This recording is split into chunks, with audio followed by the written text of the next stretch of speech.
Jean, chapitre 1. Au commencement, la parole existait déjà.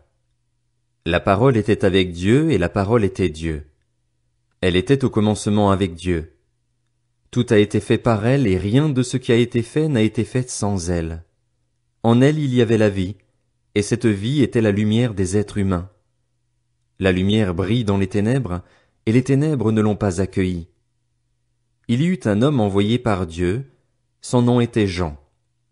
Il vint comme témoin, pour rendre témoignage à la lumière afin que tous croient par lui. Il n'était pas la lumière, mais il vint pour rendre témoignage à la lumière. Cette lumière était la vraie lumière qui, en venant dans le monde, éclaire tout être humain. Elle était dans le monde et le monde a été fait par elle, pourtant le monde ne l'a pas reconnue. Elle est venue chez les siens, et les siens ne l'ont pas accueillie. Mais à tous ceux qui l'ont acceptée, à ceux qui croient en son nom, elle a donné le droit de devenir enfants de Dieu, puisqu'ils sont nés non du fait de la nature, ni par une volonté humaine, ni par la volonté d'un mari, mais qu'ils sont nés de Dieu.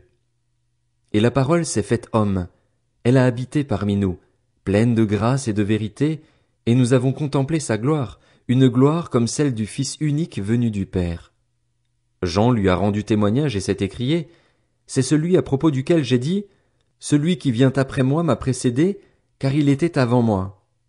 Nous avons tous reçu de sa plénitude, et grâce sur grâce.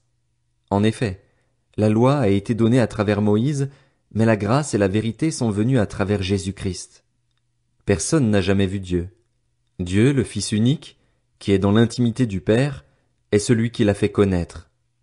Voici le témoignage de Jean lorsque les Juifs envoyèrent de Jérusalem des prêtres et des Lévites pour lui demander « Toi, qui es-tu » Il déclara et sans restriction affirma « Moi, je ne suis pas le Messie. » Ils lui demandèrent « Qui es-tu donc?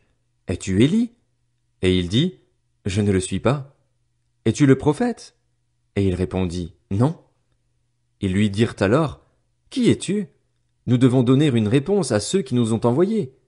Que dis-tu de toi-même? » Moi, dit-il, je suis la voix de celui qui crie dans le désert, rendez le chemin du Seigneur droit, comme l'a dit le prophète Ésaïe. Ceux qui avaient été envoyés étaient des pharisiens. Ils lui posèrent encore cette question. Pourquoi donc baptises-tu, si tu n'es ni le Messie, ni Élie, ni le prophète? Jean leur répondit, moi, je baptise d'eau, mais au milieu de vous se trouve quelqu'un que vous ne connaissez pas. Il vient après moi, mais il m'a précédé, et je ne suis pas digne de détacher la courroie de ses sandales. Cela se passait à Béthanie, de l'autre côté du Jourdain, où Jean baptisait. Le lendemain, il vit Jésus s'approcher de lui et dit, Voici l'agneau de Dieu qui enlève le péché du monde. C'est celui à propos duquel j'ai dit, Après moi vient un homme qui m'a précédé, car il existait avant moi. Pour ma part, je ne le connaissais pas, mais c'est afin de le faire connaître à Israël que je suis venu baptiser d'eau. Jean rendit aussi ce témoignage. J'ai vu l'Esprit descendre du ciel comme une colombe et s'arrêter sur lui.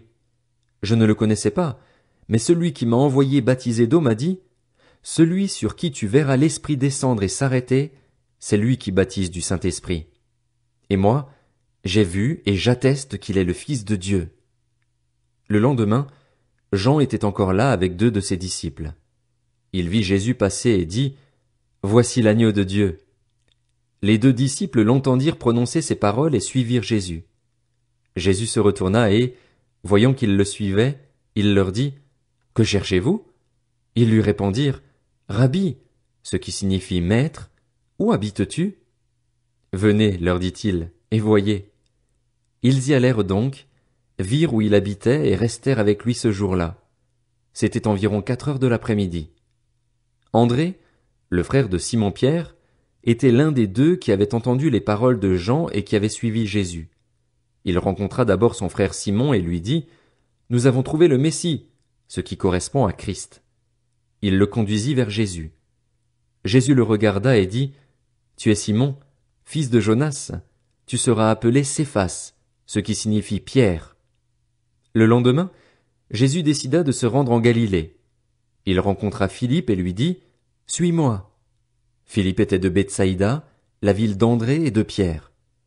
Philippe rencontra Nathanaël et lui dit, Nous avons trouvé celui que Moïse a décrit dans la loi et dont les prophètes ont parlé, Jésus de Nazareth, fils de Joseph. Nathanaël lui dit, peut-il sortir quelque chose de bon de Nazareth? Philippe lui répondit, viens et vois. Jésus vit Nathanaël s'approcher de lui et dit de lui, voici vraiment un Israélite en qui il n'y a pas de ruse. D'où me connais-tu? Lui dit Nathanaël. Jésus lui répondit, avant que Philippe t'appelle, quand tu étais sous le figuier, je t'ai vu. Nathanaël répondit, Maître, tu es le Fils de Dieu, tu es le roi d'Israël. Jésus lui répondit, parce que je t'ai dit que je t'ai vu sous le figuier, tu crois? Tu verras de plus grandes choses que celles-ci. Il ajouta, en vérité, je vous le dis, vous verrez désormais le ciel ouvert et les anges de Dieu monter et descendre au-dessus du Fils de l'homme.